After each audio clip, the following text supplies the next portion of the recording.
नमस्कार, मेरा नाम है हरीश चौधरी और आप देख रहे हैं द लोकदूत। राजस्थान में सर्दी का मौसम धीरे धीरे आने को है, गर्मी छट रही है, लेकिन वहीं एक और गर्मी है जो लगातार राजस्थान में दिन ब दिन बढ़ती जा रही है। ये गर्मी है चुनाव की। चुनाव नजदीक आ चुके हैं, चुनाव की तारीखों का ऐलान होने को है और आज हमारे साथ हैं रामपाल जी शर्मा, जो फिलहाल वर्तमान में भीलवाड़ा कांग्रेस के अध्यक्ष हैं और साथ ही राजस्थान क्रिकेट एसोसिएशन के कोषाध्यक्ष भी हैं। पिछले चुनाव में उन्होंने एमपी के लिए अपनी भागीदारी अदा की थी, चुनाव लड़ा था।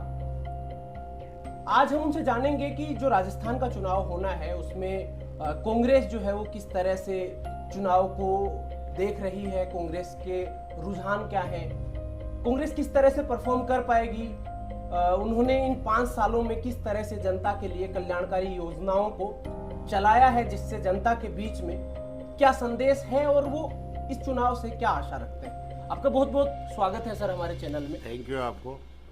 सबसे पहला सवाल, मुद्दों की बात करते हुए पहला सवाल ये है सर कि कांग्रेस के इस बार के मुद्दे क्या रहेंगे चुनाव को लेकर? कांग्रेस की जो योजनाएं चलाई है मुख्यमंत्री जी ने, वही मुख्य रूप से चुनावी मुद्दा होगा। तो इसमें से आपको क्या लगता है कि कौन सी योजनाएं हैं जो कांग्रेस को फिर से रिपीट करवाने में मददगार साबित होंगी? नहीं, सभी जो योजना हुई, चाहे बीमा के क्षेत्र में हो, स्वास्थ्य के क्षेत्र में हो, रोजगार के क्षेत्र में हो, बिजली के क्षेत्र में हो, और जितनी भी योजना थी, उन जितनी भी जो अभी राहत कैंपों के तहत जो योजना थी, नगर पालिकाओं में पट्टे देने की योजना थी, गाँव में प्रशासन शहरों के संग में कैंप लगे, इन सभी से जो लोगों को राहत मिली, उससे उम्मीद है। तो एक और जो आरोप लगता है सर विपक्ष के द्वारा, वो ये लगता है कि सरकार में जो योजनाएं जमीनी स्तर पर पहुंचनी चाहिए थी वो जमीनी स्तर पर नहीं पहुंची हैं। तो आपका उस आरोप के ऊपर कहना क्या है कि जमीनी स्तर पर पहुंची हैं, नहीं पहुंची हैं? और इसी से जुड़ा हुआ मेरा एक और जो सवाल है वो ये है कि क्या इस बार भी एक बार बीजेपी कांग्रेस, एक बार बीजेपी एक बार कांग्रेस, वो वाला पैटर्न चलेगा या कांग्रेस रिपीट करेगी? विपक्ष में अगर कोई भी पार्टी है जी, तो आरोप लगाना उन पार्टी का काम होता है, चाहे कोई भी पार्टी हो। जो विपक्ष में है तो जो सत्ताधारी पार्टी है उसके खिलाफ आरोप लगाना नेचुरल है। एक ये बदलाव नहीं हुआ, इस बात का इशूज है। जी। और जहाँ रिपीट होने की तो ये उम्मीद है कि जो योजनाएं बनी हैं उन योजनाओं के तहत गाँव में या शहरों में लोगों को राहत मिली है, तो वो चाहेंगे कि यही सरकार वापस आए। तो इस दौरान आपके ऊपर भी कांग्रेस के द्वारा बड़ी जिम्मेदारी थी, जिले का काम आप देख रहे थे, तो आपकी सबसे बड़ी 3 उपलब्धियां, और अगर आपको लगता हो कि कहीं पर कोई कमी बेसी रही हो तो कमियां क्या रही आपके हिसाब से? नहीं, हमारे हिसाब से कमी कुछ नहीं रही है। हमने जो भी पार्टी का जो काम मिला वो किया है। हमने पद यात्राएँ की है।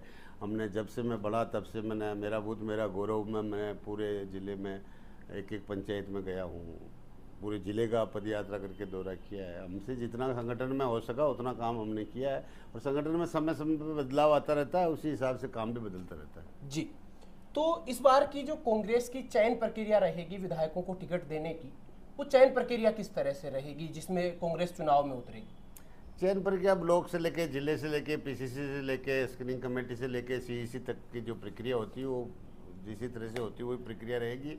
हाँ, लेकिन अब लोगों के काफ़ी टिकटों में परिवर्तन की जनता में, कांग्रेस जनों में मांग है। अब वो हमारे हाईकमान कितना उस पर मांग करती है उसके हिसाब से आगे बढ़े। जी, तो एक और जो संशय लोगों के बीच में है, लोग चाहते हैं कि कांग्रेस हो चाहे बीजेपी हो, वो मुख्यमंत्री के चेहरे को उजागर कर दे। तो क्या कांग्रेस किसी एक चेहरे पर चुनाव लड़ने जा रही है? कांग्रेस की तो वर्तमान में मुख्यमंत्री है, और मुख्यमंत्री के बाद जो भी सत्ता में आते हैं वो बहुमत के आधार पे एमएलए मुख्यमंत्री तय करते हैं, पार्लियामेंट बोर्ड उनकी बात सुन के तय करता है। इसलिए चेहरे वाला तो ऐसा कोई इशू नहीं, क्योंकि कांग्रेस में तो ऑलरेडी मुख्यमंत्री अशोक गहलोत है। जी, मेरा जो इसी से जुड़ा हुआ सवाल है, हाल ही में पार्लियामेंट में महिलाओं से जुड़ा हुआ एक बिल लाया गया। मैं राजस्थान के संदर्भ में आपसे पूछना चाहता हूं कि महिला सुरक्षा को लेकर कांग्रेस इस बार किन मुद्दों को शामिल करने जा रही है? महिला सुरक्षा के लिए जितने कानून कांग्रेस लाई है, समय समय पर जब जब भी कोई चीज़ें सामने आई है तो तत्काल उस चीज़ को रोकने के लिए हर बार, चाहे पार्लियामेंट में हो चाहे यहाँ हो, जब भी जहाँ भी कांग्रेस सत्ता में रही वो कानून लाई हर बार इन चीज़ों का, और महिलाओं के प्रति सजग है। हमने हालिया कुछ दिनों से जो भी सारे के सारे आरोप भाजपा के द्वारा जो लगाए गए कांग्रेस पर, उसमें मुख्य रूप से जो आरोप देखा वो ये था कि उन्होंने हर बार महिला सुरक्षा को मुद्दा बनाकर आरोप लगाए। तो भाजपा के इस रवैये पर आपकी प्रतिक्रिया क्या है? बात भाजपा की या किसी आरोप की नहीं है। बात जब कोई पार्टी सत्ता में होती है जी। तो जो उसके विपक्ष में जो पार्टी होती है वो ऐसे आरोप लगाती रहती है। तो वहीं आपकी जो सबसे बड़ी मूलभूत योजनाएं थी उसी में आरोप से जुड़ा हुआ ही मेरा एक सवाल कि आपने महंगाई राहत कैंप लगाए और जिसके लिए उम्मीद की जा रही है कि लोगों के बीच में सबसे ज्यादा अगर सकारात्मक छवि अगर कांग्रेस की पहुंची है काम काज के नजरिए से तो इसकी वजह से पहुंची है। लेकिन भाजपा का जो कहना है स्पष्ट रूप से जो भाषण सामने आए कि अगर इस सरकार के शासन में प्रशासन ने 5 साल काम किया होता तो महंगाई कैंप लाने की जरूरत ही नहीं पड़ती। तो इसको वो कांग्रेस की विफलता के तौर पर देख रही है। तो देखो, महंगाई का इशू पूरे हिंदुस्तान का है जी। और महंगाई में आना, महंगाई बढ़ना घटना, ये पूरा सब्जेक्ट एक स्टेट का नहीं होता, हिंदुस्तान का होता है जी। इसलिए अब वो इन बातों को करें, उस बातों से कोई सार नहीं है। 5 साल काम किया जब भी राजस्थान की जनता आराम में है और मैं समझता हूँ कि जो योजना उनका लाभ जनता को मिला है। तो इस बार के चुनाव में आपका रुख क्या है? आप भी जनप्रतिनिधि के तौर पर जनता के लिए काम करने की बयार में शामिल होंगे? हम जनता के लिए काम कर रहे हैं, करते रहेंगे और जनता की जो भावना होगी उसके अनुरूप हम और उनके लिए प्रयास करेंगे और आगे बढ़ने का काम करेंगे। मेरा सवाल चुनाव से जुड़ा हुआ है। क्या आप इस बार चुनाव लड़ने जा रहे हैं? वो तो पार्टी क्या तय करती है, पार्टी कहेगी कि चुनाव लड़ो तो जरूर लड़ेंगे। ठीक है। एक और जो सवाल है वो ये है सर कि भीलवाड़ा में सीवरेज, रोड और बेरोजगारी की समस्याओं के लिए जिम्मेदार कौन? वहाँ हर बार जो एमएलए बनता है, वो किसी भी पार्टी का एमएलए बनो, एमएलए बनने के बाद जनता में वो बिल्कुल होता है। तो हमारे वहाँ जो भी एमएलए बने हैं 15 साल से 10 साल से जो भी है लोग, वो एमएलए काम नहीं करना चाहते हैं और अपने शहर की इन सब चीज़ों को उठाना नहीं चाहते। मैं मानता हूँ इन सब चीज़ों में बहुत हमारे भीलवाड़ा जिले को नुकसान हुआ वहाँ का और ये सच भी है। और एमएलए ने समय समय पर कोई आवाज़ नहीं उठाई और वहाँ भ्रष्टाचार वगैरह भी हुआ पिछले 15 साल में, उसको भी ज़्यादा उठाया नहीं किसी ने। तो इंडस्ट्री का मामला था, कुछ और नए प्लांट्स लगने थे जिनकी विफलता रही और जिसके चलते बेरोजगारी का जो मामला हल हो सकता था वो नहीं हुआ। तो क्या आपको वो वहाँ के जो सांसद और एमएलए को जो काम करना चाहिए था वो प्रॉपर नहीं कर पाए? जी। तो इस दौरान आपने उनके खिलाफ रोष व्यक्त करते हुए जनता हमने कितनी बार लिखा है, मुख्यमंत्री जी को भी लिखा, प्रधानमंत्री जी से भी मांग की है, हम समय समय पर आवाज़ उठाते रहते हैं। ठीक है, एक जनप्रतिनिधि अगर वो जनता चुन के भेजती तो उसका दायित्व तो होता है कि वो ज़्यादा काम करे। जी। एक और जो सवाल है वो सर ये है कि कांग्रेस पर स्थानीय रूप से गुटबाजी के बहुत सारे आरोप लगे। तो क्या हाल में कांग्रेस में आज भी कोई गुटबाजी एग्जिस्ट करती है या कांग्रेस साथ मिलकर चुनाव लड़ने? गुटबाजी एक ऐसा सब्जेक्ट है जो जब महाभारत और रामायण के समय में गुटबाजी थी तो ये तो चलता रहेगा, लेकिन मनभेद नहीं होने चाहिए। मतभेद तो राजनीतिक में चलते रहते हैं। जी। तो आप अगर कांग्रेस आप पर विश्वास जताती है और आपको कहती है कि आप चुनाव लड़ें, अगर आप विधानसभा का ये चुनाव लड़ते हैं तो आपका रोड मैप क्या होगा जिसमें आप जनता के लिए किन मुद्दों पर काम करेंगे? जो भी वहाँ के स्थानीय इशूज होंगे, बेरोजगार के इशू है, फैक्ट्रीज के इशू है, किसान के इशू है, जो भी उनके जो इशूज है उनकी मांगे हैं, उन पे हम कैसे ज़्यादा से ज़्यादा काम कर सकें उस इलाके के हिसाब से अपने को काम करना पड़ेगा। जी।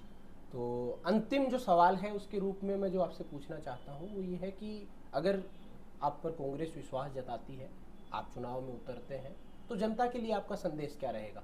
जनता का यही संदेश है कि जिस तरह से हमने आज तक राजनीति में काम करते आए हैं और जिस ईमानदारी से हमने जनता का काम किया है, अब भी हम आगे जनता का काम ईमानदारी से करेंगे, इसी आशा विश्वास के साथ कि भाई जनता हमारे कामों से राहत महसूस करे। जी। कामों की आपने बात की और कामों में आप क्रिकेट को देखते हैं, क्रिकेट में आपकी जिम्मेदारियां अहम रोल पर है। तो युवाओं के लिए आपका ऐसा क्या कंट्रीब्यूशन रहा जिसमें आपने युवाओं को आगे बढ़ाने? हमने काफ़ी मैचेज करा रहे हैं। हम 17, 19, 23 के मैचेज होते हैं, पूरे राजस्थान में मैचेज करवा रहे हैं। हमने आरपीएल भी कराया पहली बार, यहाँ से नए नए लड़कों को खेलने का मौका मिला। तो धीरे धीरे लड़कों को डेवलपमेंट करने का काम हम पूरे राजस्थान में हर जिले वाइज कर रहे हैं।